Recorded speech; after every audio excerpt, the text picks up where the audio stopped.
ఇంతసేపు మా ఆయన గురించి చెప్పాను, ఇప్పుడు మీ ఆయన గురించి చెప్పవే సీత. ఏం చెప్పనే రాధా, నువ్వు చాలా అదృష్టవంతురాలివి.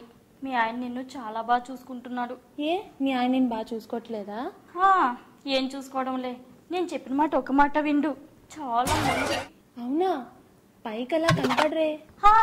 ముంగిలా ఉంటాడే గాని చేసేవన్నీ చేస్తాడు.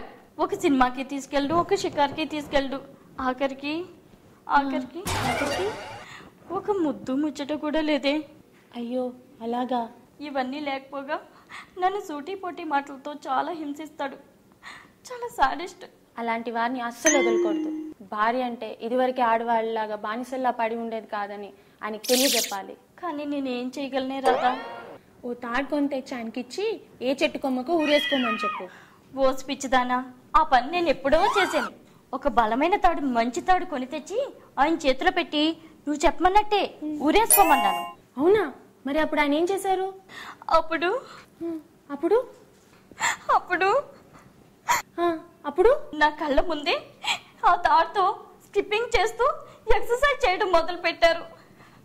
చూసావా చూసావా, ఆయన ఎంత చాలా ఇష్టం.